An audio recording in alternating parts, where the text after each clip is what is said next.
Total boycott का फरमान झेलने के बाद आखिरकार राहुल कंवल को सफाई देनी पड़ गई। दोस्तों, इंडिया टुडे के अंग्रेजी चैनल इंडिया टुडे के संपादक राहुल कंवल के एक शो को लेकर कांग्रेस पार्टी ने जबरदस्त विरोध किया था उनका, और ये ऐलान कर दिया था कि कांग्रेस पार्टी का कोई भी प्रवक्ता उनके शो में नहीं जाएगा। दोस्तों, अब इस पूरे के पूरे मसले में राहुल कंवल ने खुद आकर पहली बार अपनी चुप्पी तोड़ी है। अगर आप इन तमाम वीडियोस को देख चुके हैं तो आप जानते होंगे, लेकिन अगर आप नए दर्शक हैं, इस खबर को नहीं जानते, तो मैं आपको बता दूं संक्षिप्त में। दरअसल राहुल कंवल के एक डिबेट में बीजेपी आईटी सेल के मुखिया अमित मालवीय जुड़े हुए थे और दूसरे दल के लोग भी जुड़े हुए थे। ट्रंप को लेकर चर्चा हो रही थी, जिसमें अमित मालवीय ने एक टिप्पणी की। भारत के पूर्व प्रधानमंत्रियों का जिस तरह से उनकी हत्या हुई, उसे लेकर अमित मालवीय ने कह दिया कि इसके लिए उन नेताओं के, उन प्रधानमंत्रियों के फैसले जिम्मेदार थे। कांग्रेस पार्टी का यह आरोप है कि ऐसी बात बोलकर बीजेपी पूर्व प्रधानमंत्रियों की हत्या को जस्टिफाई कर रही है क्या? बीजेपी का यह ऑफिशियल स्टैंड है क्या? और इसके आगे कांग्रेस पार्टी की तरफ से पवन खेड़ा सहित बहुत से नेताओं ने आपत्ति दर्ज कराई। अरुण पुरी को टैग किया, आज तक के मालिक अरुण पुरी को टैग करके पूछा कि क्या यह आज तक का स्टैंड है, क्योंकि राहुल कंवल ने अपनी इस वीडियो को कोट अनकोट करके, जो अमित मालवीय ने बोला था, कोट अनकोट करके अपने ट्विटर हैंडल से आगे बढ़ाया। तो क्या आज तक इससे इत्तेफाक रखता है? क्या आज तक भी ये मानता है? इसे लेकर राहुल कंवल की तरफ से कोई बयान नहीं आया और लगातार कांग्रेस पार्टी कह रही थी कि आप इस तरह के बयान को ट्वीट करके इंडोर्स क्यों कर रहे हैं। जब राहुल कंवल की तरफ से कोई बयान नहीं आया तो कांग्रेस पार्टी ने कह दिया कि हम राहुल कंवल के शो में अपने प्रवक्ता को नहीं भेजेंगे। अब इस पूरे के पूरे मसले में कुछ मिनटों पहले ही राहुल कंवल का दोस्तों सफाई आई है। राहुल कंवल ने अपनी लंबी चौड़ी सफाई में कहा है कि ये जो ट्वीट उन्होंने शेयर किया है, इसमें शो में एक गेस्ट द्वारा कही गई जो भी बात है वो किसी भी हाल में ना तो उनका चैनल और ना ही वो उसका समर्थन करते हैं।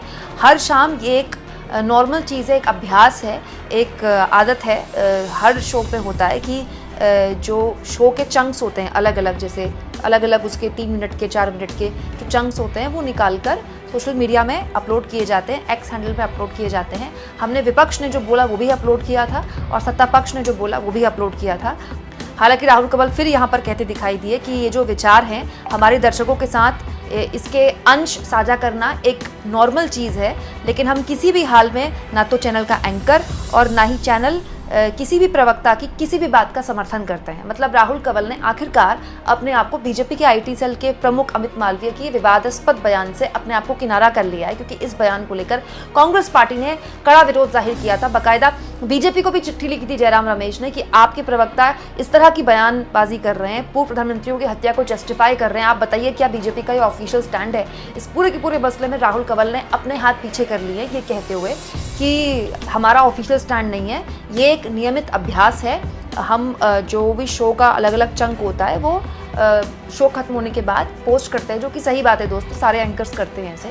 लेकिन कांग्रेस पार्टी का विरोध इस बात को लेकर भी था कि राहुल कंवल के आगे जब ये सब कुछ हो रहा था, अमित मालवीय ये सब बोल रहे थे, तो कांग्रेस पार्टी के प्रवक्ता ने बार बार टोकने की कोशिश की, लेकिन उनको बोलने का मौका नहीं दिया गया। इसके अलावा कांग्रेस पार्टी का ये भी विरोध था, ये भी कहना था कि राहुल कंवल ने उसी वक्त इंटरप्ट करके अमित मालवीय को नहीं टोका, ये कहते हुए कि आप जिस तरह की बयानबाजी कर रहे हैं ये देश के पूर्व प्रधानमंत्रियों के लिए है, गलत बयानी कर रहे हैं आप, ऐसा मत कीजिए। और उस वक्त भी राहुल कंवल को ये बात ऑन एयर बोलनी चाहिए थी। और बात भी सही है दोस्तों कि इतने सीनियर एंकर है राहुल कंवल, कोई आज से एंकरिंग तो कर नहीं रहे हैं। सोचिए, इतने सेंसिटिव मुद्दे पर अमित मालवीय ने इतनी हल्की बात बोली और राहुल कंवल वहां पर बस चुपचाप सुनते रहे।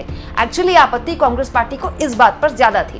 अब आखिरकार राहुल कंवल का जब इस पूरे के पूरे मामले में बयान आया है और उन्होंने अपने आप को बीजेपी के इस बयान से किनारा कर लिया है, साइड लाइन कर दिया, इस पर आपको क्या लगता है? क्योंकि इसको लेकर अरुण पुरी को भी कई लोगों ने टैग किया था, कांग्रेस पार्टी के कई प्रवक्ताओं ने टैग किया था, कई पत्रकारों ने टैग किया था, ये कहते हुए कि अरुण पुरी बताएं कि क्या ये उनके चैनल का ऑफिशियल स्टैंड है। लोग तो ये भी कह रहे हैं कि क्या नौकरी जाने के खतरे की वजह से राहुल कंवल ने अपने आप को बीजेपी के इस विवादास्पद बयान से किनारा कर लिया है? आपको क्या लगता है दोस्तों? कमेंट बॉक्स में जरूर लिखें और जितना हो सके चैनल को शेयर करें, सब्सक्राइब करें और थैंक्स और ज्वाइन के ऑप्शन से अगर आप चाहें तो कुछ आर्थिक मदद भी चैनल की जरूर करें।